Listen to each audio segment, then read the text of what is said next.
Hello again. This is the fourth video that I am recording this morning, and it's because so much has just been erupting in my heart, and I needed to make these videos today.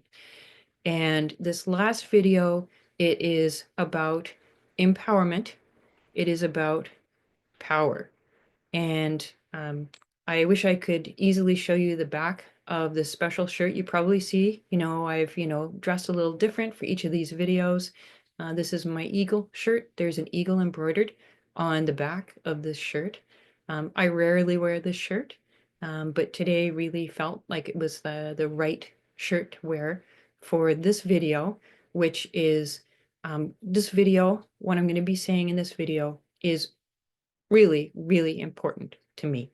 And it is about empowerment in the face of huge oppression. So the context is I know that we are heading into these 4 years with Trump. I am an American woman. I was born in Denver, Colorado, and I currently live in Canada. So I know I'm in a unique position. I'm not in sort of, the Trump zone. I am nearby. I am safe within my own country, and at the same time, I am I am very connected. The U.S. is my mother country. It's my country of birth, and this is a situation of passion for me. So I'm in a unique position that I really care. I'm really passionate about this. And also, I am going to more easily have resources to give to my brothers and sisters and non-binary siblings in the US. So I want to talk about empowerment in the face of seemingly, inconceivable oppression. So first of all, I went through, my own journey of this with Buddhist Project Sunshine in 2018. I was brought up in a Tibetan Buddhist cult in the United States. Hugely hard thing to go through. I somehow managed to start creating my adult life and came to a point of doing one of my own coaching programs, Legacy Play Adventure. And in going through that process, I realized I could not go forward without righting the wrong of bringing to light the the terrible things happening in this Buddhist cult. And so I challenged this probably the most influential global Buddhist community, and I successfully challenged it. I created an organization called Buddhist Project Sunshine. In 1 year, we exposed the guru as a sexual predator. It led to the opening of criminal investigations, and basically, I busted what was going on in the cult. There was no turning back from that. And there have been steps of healing that have happened since then. So I know from my own experience that it is possible to connect with those resources in order to be able to address huge people, men in power. It is possible to address it in a heart-centered, loving, and effective way. And so I wanted to talk a little bit in this video about a film that I watched, I think it would have been like maybe 2003. So here we are, 2024. So over 20 years ago, I watched this film that was so important that I'm remembering it to this day. And it's an NFB, National Film Board of Canada film called one word. It's called Power. And it is the story of Cree people in Quebec, which for those who are not familiar with the Canadian provinces, it is a very important province in Canada. The Cree people in Northern Quebec. So their ancestors had already had so much of their land stolen from them by the white settlers that came in. And so then here in more recent history, the Quebec government and Hydro-Quebec, which is the power company in Quebec, they wanted to take more of their land. They wanted to be able to create a dam and be able to change the land, the earth, in order to be able to create electricity from the ways that they were going to change the water. So they wanted to create hydroelectricity. And so they came in and they were just trying to push their way through the Cree people and get them to sign over, like to agree to vacate the land that was going to be destroyed by all of this water that was going to be dammed up so that the hydro company could create more electricity. And so some of the Cree bands, some of the Cree communities, they were going along with these, little tidbits that were being offered. We'll give you subsidies for education, for job building, if you go and move your entire community to, off the land to this other land. And then there were other communities that said, no, like we are supposed to be the stewards of the earth. And what they want to do to the earth is not okay. And what they did to our ancestors of just taking the land was not okay. So they created division even among different Cree communities. But what was so impactful to me was that those who were standing firm and saying, no, it is not okay. You cannot take our land. I mean, basically the government and Hydro-Quebec, they just started bringing their bulldozers in. They were just taking it. And I mean, I think that we can believe this story. I mean, we've got a history as white people, don't we?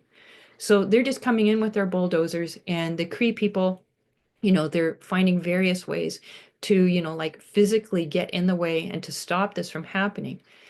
But what I really loved is that these Cree people, they sunk into their roots. They drew into their traditions. They consulted with their elders. They had to go through this period of time of connecting in with their sources of power, like through their culture. And so they did various things, like, bringing in some lawyers, meeting with the lawyers, strategizing, looking into things. I mean, none of this happened overnight, but it all started because they tapped into their roots. When they would have meetings that the government and the Hydro-Quebec would organize these meetings with the bands. And of course, all these white guys would be sitting at these long tables up on a stage. And then all the people of the land, they would be sitting out in this audience. That was a meeting.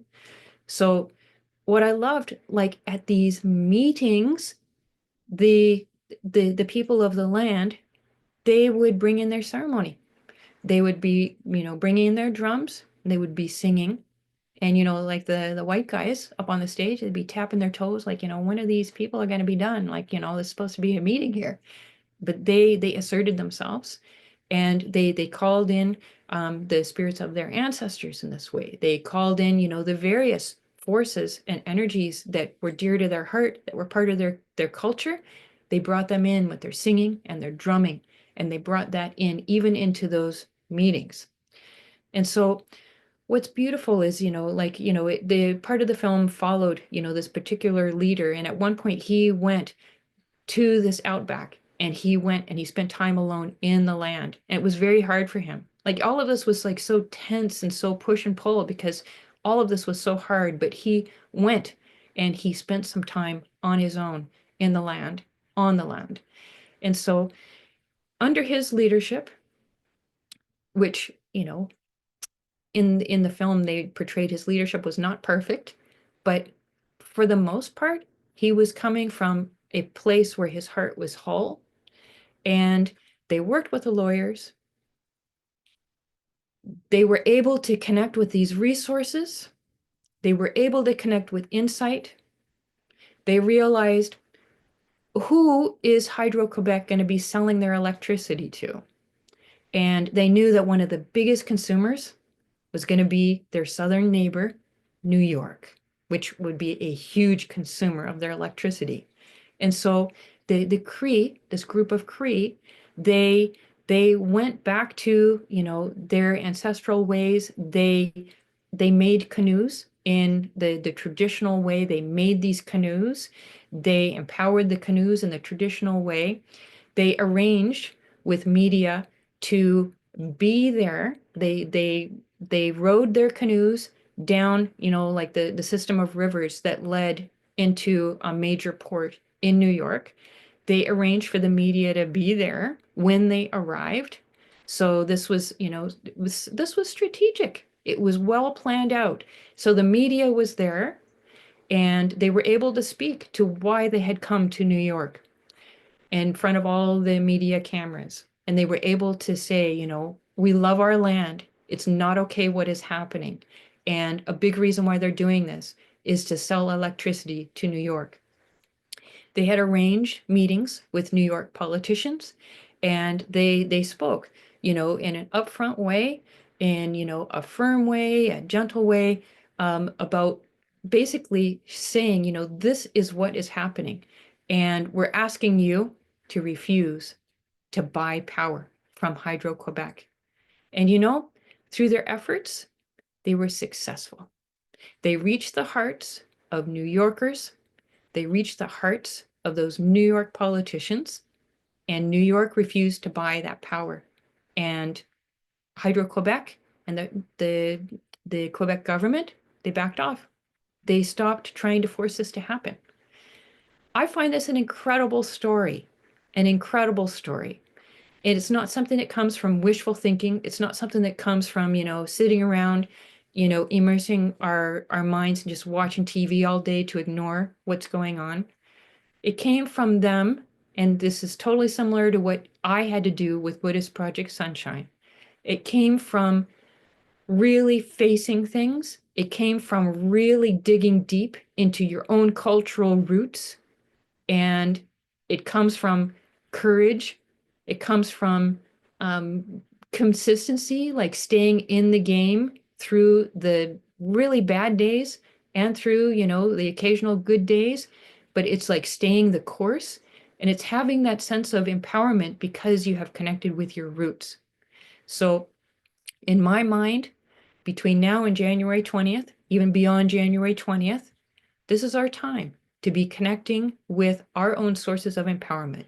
This is a time to be connecting with our roots, our lineages, your spiritual tradition, whatever your sources of rooted empowerment beyond you as an individual, connecting with those sources, preparing our own selves on a physical, emotional, mental, and spiritual level for a, a heroic adventure ahead. And I'm going to use the lighter word of adventure, but believe me, it is going to test us to our core, unless you're just going to choose to be on drugs through the whole thing. If you are going to be awake and alive and part of this, it's going to test you to your core. It is going to demand you to become a better and better and better person. It's going to demand you to develop your personal strengths. It's going to demand that you allow your words of light to come forward like I'm doing this morning. I had to do these 4 videos. It's about allowing and preparing and really becoming the most amazing you that you are. And that is a beautiful thing. So in this way, I thank Trump. I thank the Trump supporters because they have now created this opportunity where there is no choice. Really, there's no choice other than to be and to become your best self, your most human self, your most loving self, your smartest self, all of your unique talents and gifts. You got to let them come out at this point. There's no choice. So I hope that you receive my words. I hope that you receive them in the joyful way that I am offering them this morning.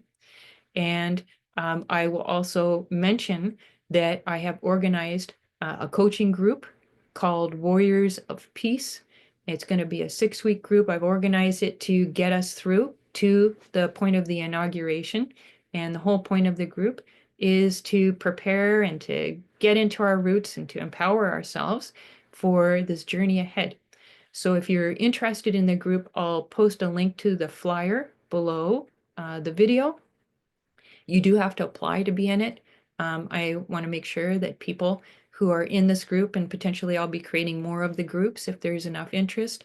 I want to make sure that people are, suitable for the groups. So I would like to speak with you before allowing you into a group. But if you're interested, you can check out the flyer. And if you're still interested, you can email me and we can set up a time to talk. So whether you join my group or not, I really encourage you to find some fun, some loving ways to really connect with your sources of empowerment and to prepare yourself for an amazing journey that we have ahead of us beginning in the new year. Okay, that's it for me today. I love hearing in your comments, especially because I feel like I took a real risk by sharing this message today. Really appreciate how you received what I said. And if you want to challenge anything I said, please feel free. And yeah, I look forward to seeing what you have to say in the comments below. Okay, bye-bye, everybody.